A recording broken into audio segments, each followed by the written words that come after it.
तो चलिए class 10 science के पहले चैप्टर की शुरुआत करते हैं। देखिए, ये चैप्टर सिर्फ बोर्ड एग्जाम के लिए ही जरूरी नहीं है, बल्कि ये पूरी केमिस्ट्री को समझने का कह सकते हैं कि एक दरवाजा है। चैप्टर का नाम है रासायनिक अभिक्रियाएं एवं समीकरण। हमारे आसपास जो कुछ भी हो रहा है ना, उसके पीछे यही साइंस है। तो आज इसको इतने आसान तरीके से समझेंगे कि ये दिमाग में एकदम फिट हो जाएगा। तो आज हम क्या क्या करने वाले हैं? सबसे पहले तो ये जानेंगे कि ये केमिकल रिएक्शंस आखिर हैं क्या भला। फिर सीखेंगे केमिस्ट्री की अपनी भाषा, मतलब इक्वेशंस को कैसे लिखते हैं और सबसे जरूरी बैलेंस कैसे करते हैं। उसके बाद हम अलग अलग तरह के रिएक्शंस को देखेंगे, फिर ऑक्सीडेशन रिडक्शन का पूरा खेल समझेंगे और ये भी देखेंगे कि ये सब हमारी रोज की जिंदगी में कहाँ कहाँ होता है। और हाँ, आखिर में एक फटाफट एग्जाम रिविजन तो बनता है। अच्छा, कभी सोचा है कि लोहे पर जंग क्यों लग जाता है? वो नई नवेली साइकिल कुछ महीनों में लाल भूरी क्यों पड़ने लगती है? या फिर दूध से दही कैसे बन जाता है? और जब खाना पकता है तो कच्ची सब्जियों का रंग, उनका टेस्ट, सब कुछ कैसे बदल जाता है? इन सारे सवालों का, आप यकीन मानिए, सिर्फ एक ही जवाब है: केमिकल रिएक्शंस। तो चलिए अब सबसे पहले इसी गुत्थी को सुलझाते हैं और समझते हैं कि ये रासायनिक अभिक्रियाएं यानी केमिकल रिएक्शंस आखिर होती क्या हैं। देखिए, सीधी सीधी भाषा में समझें तो जब कोई एक या एक से ज्यादा चीजें, जिन्हें हम कहते हैं रिएक्टेंट्स, आपस में मिलकर कुछ बिल्कुल नया बना दे, मतलब एक ऐसी नई चीज बना दे जिसकी पूरी पहचान, जिसकी प्रॉपर्टीज ही अलग हों, उसे हम कहते हैं प्रोडक्ट। और इसी पूरी प्रोसेस को कहते हैं केमिकल रिएक्शन। ये फिजिकल चेंज से बिल्कुल अलग है। जैसे पानी का बर्फ बनना एक फिजिकल चेंज है। क्यों? क्योंकि बर्फ को पिघलाओ तो वापस पानी मिल जाएगा, उसकी केमिकल पहचान H2O ही रहेगी। पर केमिकल रिएक्शन में तो कुछ एकदम नया ही बन जाता है। तो भाई, हम पहचानेंगे कैसे कि कोई केमिकल रिएक्शन हुआ है? इसके लिए हमें 4 चीजों पर नजर रखनी होगी। पहला, चेंज इन स्टेट, मतलब कोई सॉलिड चीज लिक्विड या गैस बन जाए। दूसरा, चेंज इन कलर, रंग बदल जाए। तीसरा, एवोल्यूशन ऑफ अ गैस, मतलब कोई गैस निकले, जैसे लैब में जिंक में एसिड डालते ही हाइड्रोजन गैस के बुलबुले निकलते हैं ना, बिल्कुल वैसे। और चौथा, चेंज इन टेम्परेचर, यानी रिएक्शन के बाद या तो चीज गर्म हो जाए या ठंडी। ये 4 पक्के सबूत हैं। ठीक है, रिएक्शन को पहचानना तो आ गया, पर अब इसे साइंटिस्ट की तरह लिखेंगे कैसे? तो भाई, केमिस्ट्री की अपनी एक भाषा है, अपनी ABC है, जिसे हम कहते हैं केमिकल इक्वेशंस। चलिए आज इस भाषा को सीखते हैं। अब देखिए, पूरी कहानी लिखने से अच्छा है कि हम शॉर्टकट में लिखें। जब हम शब्दों की जगह केमिकल फॉर्मूले यूज करते हैं, जैसे मैग्नीशियम की जगह Mg, ऑक्सीजन की जगह O2, तो जो हमें मिलता है उसे कहते हैं स्केलेटल केमिकल इक्वेशन। ये रिएक्शन का एक कच्चा ढांचा है। ये बस बताता है कि रिएक्शन में कौन कौन है, लेकिन ये अक्सर अनबैलेंस्ड होता है, मतलब दोनों तरफ एटम्स की गिनती बराबर नहीं होती। तो फिर इसे बैलेंस करना, मतलब तराजू के दोनों पल्लों को बराबर करना, इतना जरूरी क्यों है? क्योंकि यहां पर साइंस का एक फंडामेंटल लॉ काम करता है, जिसे कहते हैं law of conservation of mass. ये नियम कहता है कि किसी भी केमिकल रिएक्शन में ना तो कोई एटम पैदा हो सकता है, ना ही कोई एटम खत्म हो सकता है। मतलब रिएक्शन के तीर से पहले जितने एटम्स थे, ठीक उतने ही एटम्स तीर के बाद भी होने ही चाहिए। इसीलिए इक्वेशन को बैलेंस करना ऑप्शनल नहीं है, कंपल्सरी है। चलिए अब एक ऐसी इक्वेशन को बैलेंस करते हैं जो बोर्ड एग्जाम्स की फेवरेट है। जब लोहा यानी Fe भाप यानी H2O के साथ रिएक्ट करता है तो बनता है आयरन ऑक्साइड Fe3O4 और हाइड्रोजन गैस H2। तो हमारी स्केलेटल इक्वेशन है Fe plus H2O 2Fe3O4 plus H2। साफ साफ दिख रहा है कि ये अनबैलेंस्ड है। इसे बैलेंस करने के लिए हम हिट एंड ट्रायल मेथड का इस्तेमाल करेंगे। स्टेप 1, सबसे पहले तो हर फॉर्मूले के चारों तरफ एक बॉक्स बना लो। क्यों?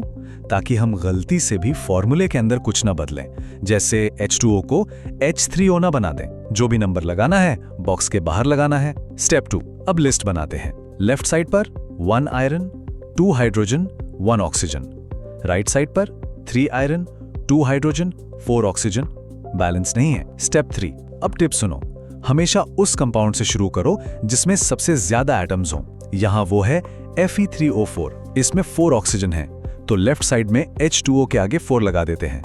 अब इक्वेशन हुई Fe plus 4H2O 2Fe3O4 plus H2। Oxygen तो बैलेंस हो गया, पर हाइड्रोजन अब लेफ्ट में 4x2 यानी 8 हो गए। स्टेप 4, कोई बात नहीं, अब हाइड्रोजन को बैलेंस करते हैं। राइट साइड पर H2 के आगे 4 लगा दो, तो वहां भी 4x2 यानी 8 हाइड्रोजन हो गए। अब इक्वेशन है Fe plus 4H2O to Fe3O4 plus 4H2। Step 5, अब बस आयरन बचा। राइट में 3 है तो लेफ्ट में Fe के आगे 3 लगा दो और हो गई हमारी इक्वेशन बैलेंस। तो ये रही हमारी final balanced equation. 3Fe plus 4H2O gives you Fe3O4 plus 4H2। अब देखिए दोनों तरफ हर एलिमेंट के एटम्स बिल्कुल बराबर हैं। यहाँ पर एक और काम किया गया है, हमने ब्रैकेट में S और G लिखा है। ये फिजिकल स्टेट्स हैं, S मतलब सॉलिड, G मतलब गैस।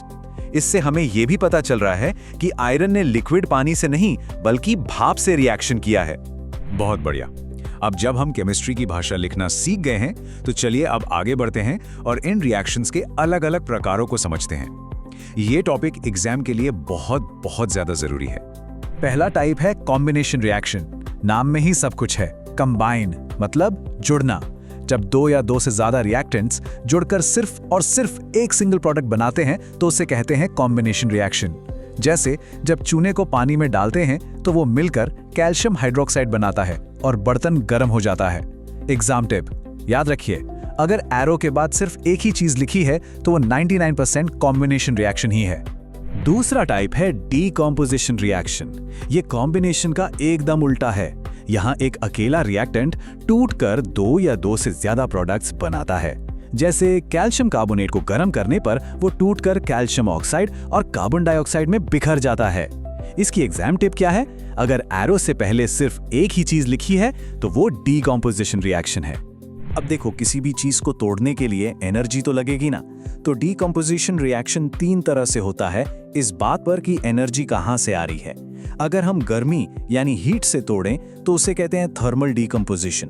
अगर हम सूरज की रोशनी यानी लाइट से तोड़ें तो वो है फोटोलिटिक डीकॉम्पोजिशन। और अगर हम बिजली यानी इलेक्ट्रिसिटी से तोड़ें, जैसे पानी को तोड़कर हाइड्रोजन और ऑक्सीजन बनाते हैं, तो वो है इलेक्ट्रोलिटिक डीकॉम्पोजिशन। ये तीनों नाम और इनके एग्जाम्पल बहुत जरूरी हैं।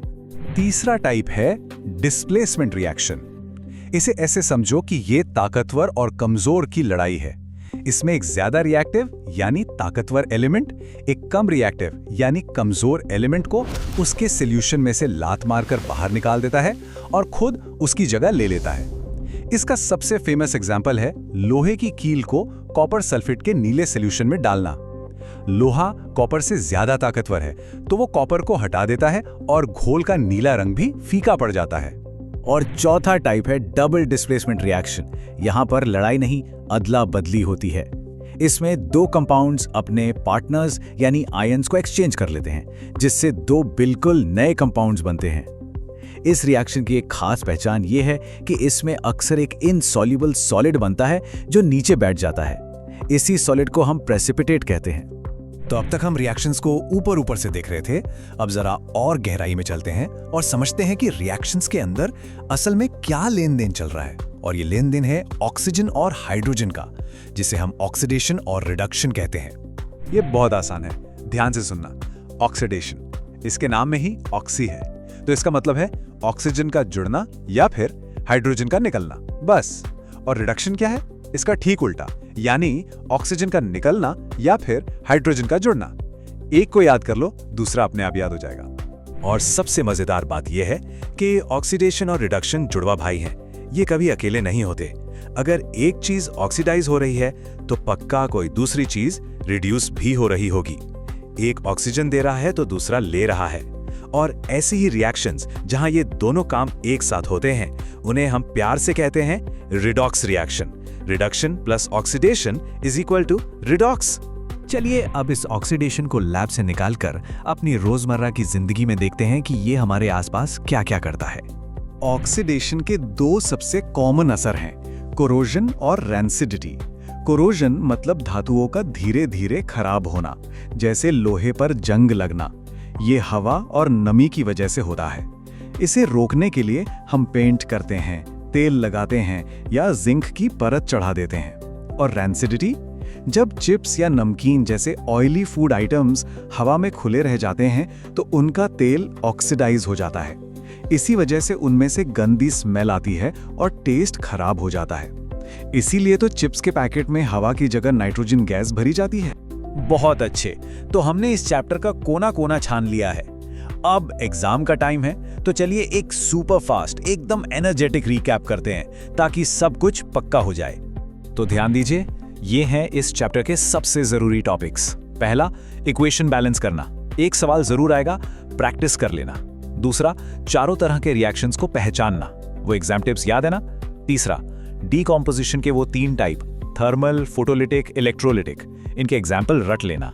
चौथा, रिडॉक्स रिएक्शन में ये पहचानना कि कौन ऑक्सीडाइज हो रहा है और कौन रिड्यूस। और आखिर में कोरोजन और रैंसिडिटी की डेफिनेशन और उन्हें रोकने के तरीके। बस इतना कर लिया तो इस चैप्टर से पूरे नंबर पक्के हैं। तो ये था हमारा चैप्टर 1 का पूरा एनालिसिस। अब एक काम जरूर करना है, इस चैप्टर की कोई भी एक मुश्किल सी इक्वेशन चुनिए और उसे अभी इसी वक्त बैलेंस करके देखिए। मुझे पूरा यकीन है कि अब इस चैप्टर का कोई भी सवाल आपको परेशान नहीं कर पाएगा। बहुत अच्छे से तैयारी कीजिए। All the best.